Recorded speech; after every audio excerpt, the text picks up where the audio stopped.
So we don't land like Landa Brothers as we take land every Thursday where they bring una ogbonge happenings as they share for world of sports. My name na AJ Blitz as we come this Thursday morning to bring una happenings in the world of sports. Well, na football na really hold much of waiting we get to talk because the season don't enter where we see now week in week out, day in day out. Now in football we just dey share. Champions League matches they been come up yesterday and then we begin to see some shocking results because people just dey wonder say wetin dey happen this Man City wetin dey happen to them whether dem go need to drink wetin dem go need to drink maybe dem go write wetin dem winning put am for inside cup give dem make dem drink maybe that one na im go mean say dem go begin dey do the things wey dey suppose do result no too favour dem but then let's just give you roundout of wetin happen for Champions League. Lille bin beat Storm Graz 3-2 for that their match wey happen for France there and we see where Feyenoord bin beat Sparta Prague 4-2 for their own match.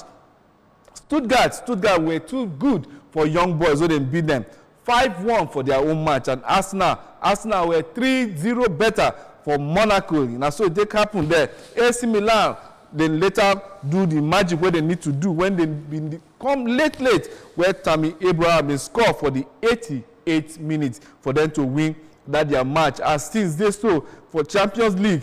Atletico Madrid been play earlier on. They beat Slovan Bratislava for that their match. Where would they see Griezmann? They scored 2 lovely goals for that game.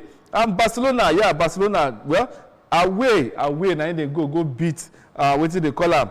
Borussia Dortmund for Germany, where they scored 3-2. Rafinha really showing say in a captain par excellence for that match. And then Man City been lose 2-0 to Juventus for Turin. That's that match take before there.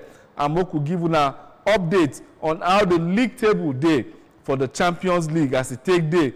Liverpool are the only team so far where they top that Champions League revamp stage. Because sometimes people be they ask say it should not be because of this new format where UEFA carry cup. Now it makes some big teams, you understand? They find them very, very difficult to really cement their place for this Champions League. But as things they take happen, well, one could believe say by the time where the season go roll once, twice, we go see as they go to take go. Liverpool day 6/6. And when the person where they come first for class as we take C for there. So 6 matches played, 6 wins, plus 12 goal difference, 18 points. Then they stand gidigba. As in they do it for Champions League, and so they do it for Premier League. Barcelona. They second on 15 points with plus 14 goal difference. And we get Arsenal after that 3-0 win where they beat Monaco yesterday. Now then sit down for third.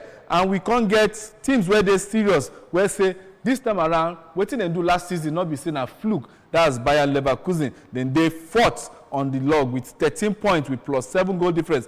Aston Villa, they 13 points too. Unai Emery, you know, say Unai Emery, now professional when he has to do with winning, what do they call it?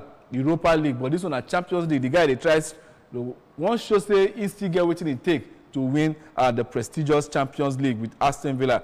Inter Milan too, still there, they struggle. They manage, they put up that resilience with 6th position and stayed Brest, 9-day, what do they call it, 7th position for there.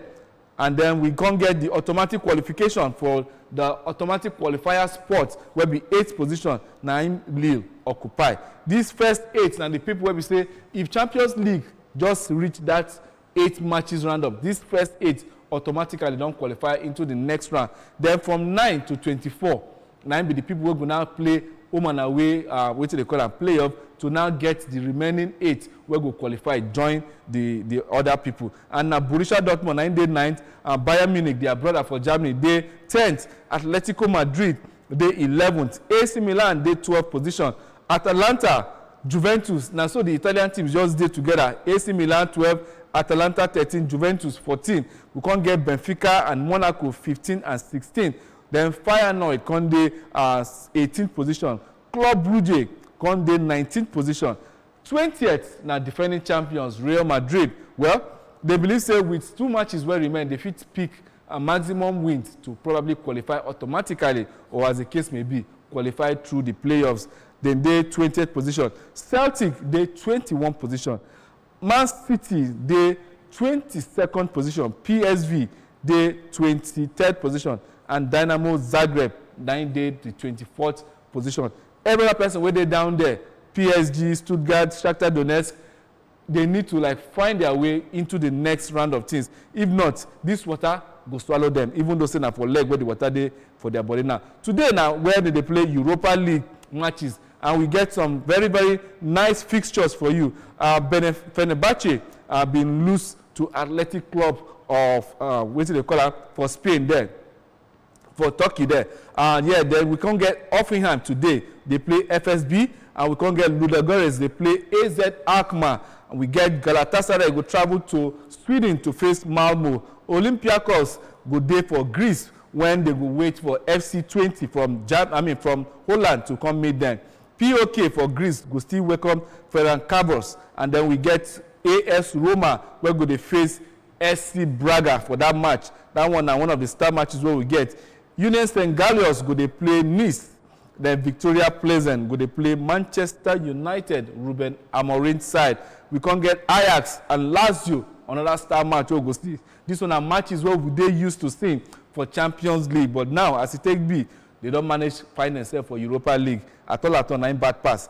Besiktas go they play Bodo Glimt, while Elfsborg go they play Karabakh FC. We get FC Porto and Midtjylland.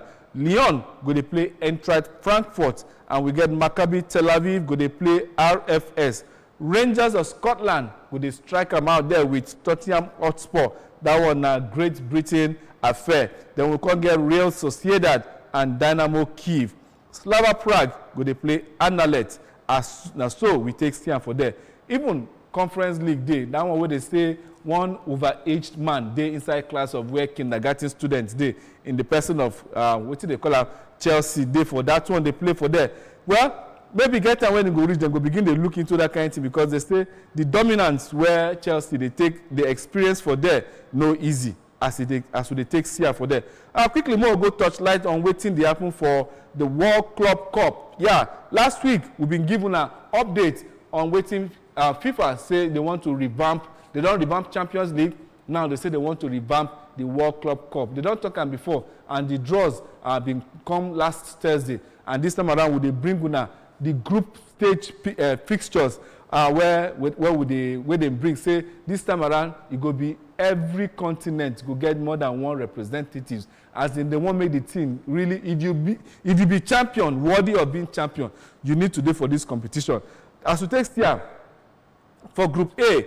Palmeiras of Brazil go they slug them out with FC Porto and Al Ahly and Inter Milan. Al Ahly now the one where they flag African colors for that one. Group B get Paris Saint-Germain.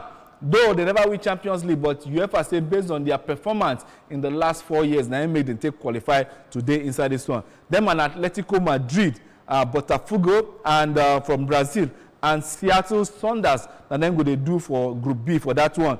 Then Group C get FC Bayern Munich, Auckland FC for New Zealand, Boca Juniors of Argentina, and Benfica of Portugal. Now then go they slug them out for Group C for that one. And quickly for Group D, we get the same from Brazil again. CR Flamengo, Esperance Sportive de Tunis from Tunisia, that's Africa, Chelsea FC of England, and Club Lyon of Mexico. Now then they inside that one. For Group E, we get River Plate from Argentina, Urawa Red Diamonds from Japan, CF Monterrey of Mexico, and FC International Milano of Italy. Group F gets Fluminense from Brazil. Blessing at Brazil now would they play for you, because they get 4 different club sides based on the fact say in the past 6 years Brazilian teams just they win that their own what do they call it, Libertadores, that is their own Champions League. 6 Brazilian clubs and don't win them in 6 years. So automatically 4 of them enter based on the fact say now performance of what you don't do in the past 4 years. So 4 of them get that automatic qualification. Then by virtue of performance, coefficient performance, then 2 Argentine teams can finally make them into there. So that's why we have Fluminense of FC of Brazil, Borussia Dortmund of Germany, Ulsan HD of Korea, and Mamelodi Sundown of South Africa. Now he make up the Group F. Still come there for Group G, where Manchester City people were win Champions League 2 seasons ago. With that, AC of Morocco, Al Amin of FC UAE for there, and then you can get the old lady from Turin, Juventus, that then make up Group G. Then Group H, will be the last group, can get the Real Madrid, as the defending champions, the team who don't win Champions League the most, then they with Al Hilal of Kingdom of Saudi Arabia and Pachuca of Mexico and FC Salzburg. From the look of things, this tournament will be like, say something where you go just open your mouth and say, okay, Real Madrid go winner or so person go winner. The odds, they say Real Madrid get waiting it take to feel winner. The odds, they say mostly, now, which they call most pundits, they just say na European team go winner, but you know in football, you know they just happen like that. And quickly, more tell them say FIFA don't come up with people who go host the next World Cup. That one at the World Cup will go happen for Saudi Arabia 2034. That's Saudi Arabia, and they host that World Cup 2034. And at the same time, when they host 2034 World Cup for Saudi Arabia, FIFA thought say 2030 World Cup. Now where that one get one kind of twist where me no even understand, because they say 2030 go be 100 years where FIFA, you understand, gets the first World Cup, when they play the first World Cup, and say they want to honor the South American countries where they participate in that World Cup, being said that Uruguay now be win the first World Cup, and now them and Argentina now play the finals, and then to come say Paraguay now be the headquarters of the oldest football association, where we say FIFA recognized at that time where they host that 1930 World Cup. So Paraguay will be the seat of where their own CAF day for what they call it, for South America. Then Argentina and Uruguay being the finalists and then the winner for that tournament. FIFA say they want me to participate in that centenary, what they call it, World Cup, where they happen for 2030. But originally, now 3 countries they host up, and those 3 countries now neighbors, Spain and Portugal, and then Morocco for Africa. So that one is something where we don't really understand how it won't take happen, because FIFA they propose say the first 3 matches for that tournament go happen for the South American side. Then after that, the World Cup proper will now continue for Spain, Portugal, and Morocco, as the case may be. Well, we could see how that one take one happen, because this one is the first time we will see where such events go happen across 6 different countries. But we know say FIFA gets all waiting it take to host the World Cup. Then when the Saudi people thought they get the bid, they win the bid to host the World Cup come 2030. People don't come on, they thought say, man, waiting they see for Qatar fit be, you understand, child's play compared to waiting Saudi Arabia even want to do. Of the 15 stadium where they want use, they say 4 don't they constructed now, and say they won't build the remaining 11.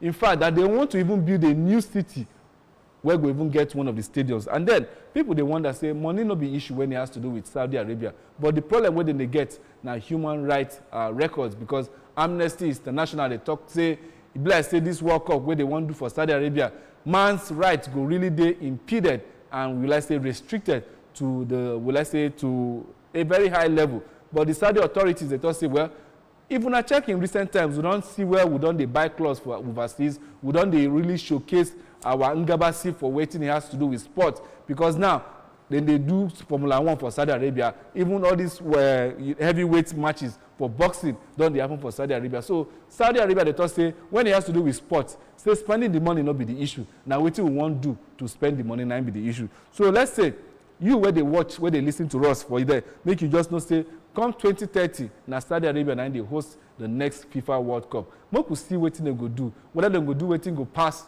waiting they call it, waiting their brother, their Arabian brother Qatar do to see say they surpass waiting other expectations be.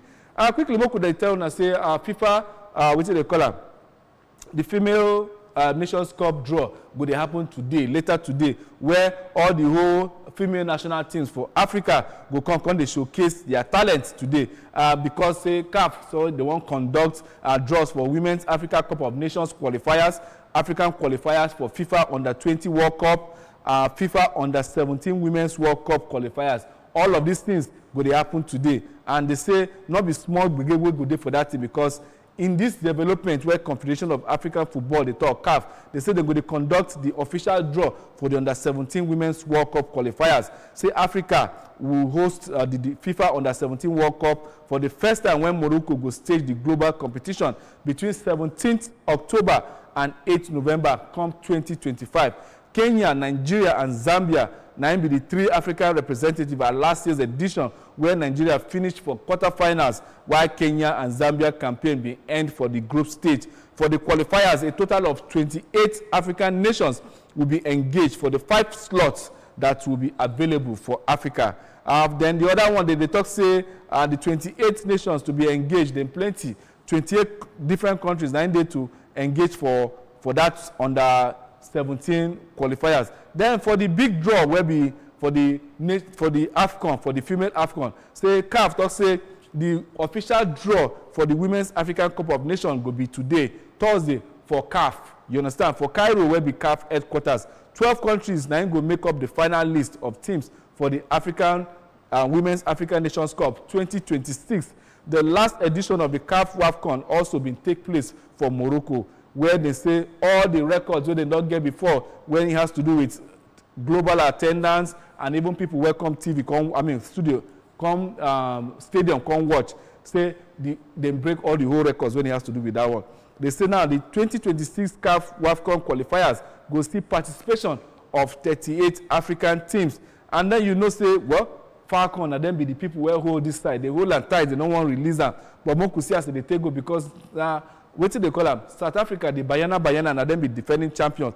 Meanwhile, the Confederation of African Football say they're going to use today too. They do the official draw of the FIFA Under-20 Women's World Cup African qualifiers the same day. Both draws go to happen the same time. They say the draws go to happen official for their YouTube channel, CAF TV. The FIFA Under-20 World Cup 2026 will be contested with 24 nations, including 4 representatives from Africa. The 2024 edition, where they may hold for Colombia, see Cameroon, Ghana, Nigeria flying the African flag. Nigeria and Cameroon concluded their campaign for the round of 16, while Ghana finished for group stage. Now, so will they take Siam as they take the happen for that side? Well, now so will they take bring Ubonge happenings as they happen for sports, as they take Shelle every day, every time. But quickly, more could they bring an update on what they happen for football matters as league activities go resume, especially for Premiership over the weekend.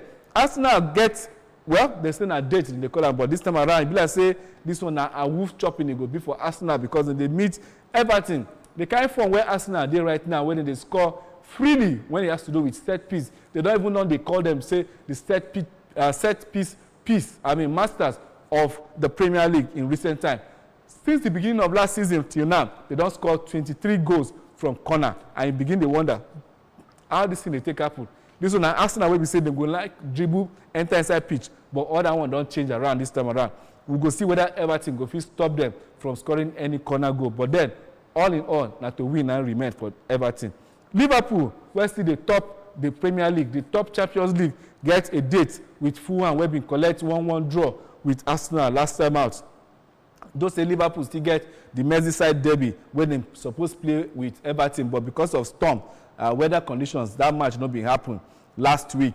And then Newcastle go they play Ruud van Nistelrooy improved and revitalized Leicester City. When I know people when they talk say, waiting be the need of even bringing Ruben Amorim come when they get issues. You understand?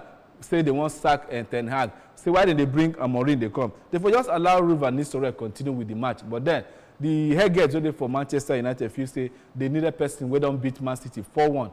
Make it come take over Manchester United. We go see how that one go take happen when Ruben Amorim and Guardiola go meet again on Sunday for the Manchester Derby. That one they happen for Manchester City.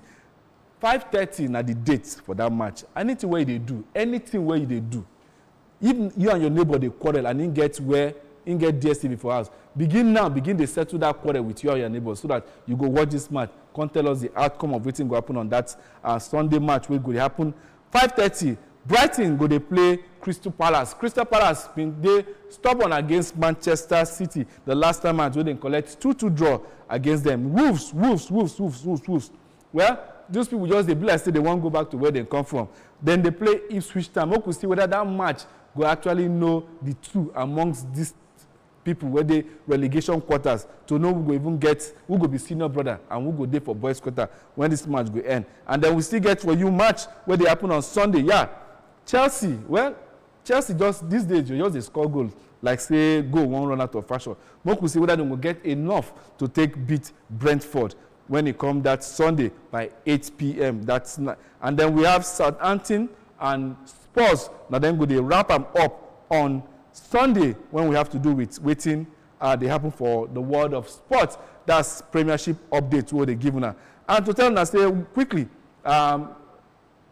next year's sports festival don't get a new date when the management, the organizers of Gateway Games talk say they don't shift the date from January next year. Now 17th of May it will be next year. I hope say they no go shift that date come that time, because athletes they prepare with a mind frame of say, okay, this thing they happen so time. So athletes, you know, likes to train based on the fact say they go train rest, now wait when the games will come. But when organizers they shift dates up and down like that, they distort things a whole lot. I hope say this one they don't shift them. Now the last time when they go shift this thing, so that people where they prepare, people where get plans to travel abroad to intensify their preparation and their training, no go just say they waste money, they do all this kind of venture. I beg, whatever it is, when make these things don't they work now, may they just put them in place so that people go know say if something they happen so time, their mind go they fixed on it. Like our brothers they do it for Europe. Then if once they fix what they call it, Diamond League, they happen so day. That day you go come, it go happen, it go. Except maybe in a natural disaster, now be that. But for here, we could just get one issue or the other. I beg, may they stop all this issue of moving all these things. Person will never prepare. Make him use the opportunity of playing in that tournament. They prepare himself. But for those ones where they serious, where be the really worthy athletes, when did they prepare finish? May the game come, make everybody see as they go take B. Well, as I don't talk about as it take them in for mouth. Next week Thursday we'll definitely go bring on Ubunge happenings as it happen for world of sport. I still remain AJ Blitz. They bring on all the whole happenings in the world of sport. Next week Thursday, God willing, we'll go do them again. I don't waka.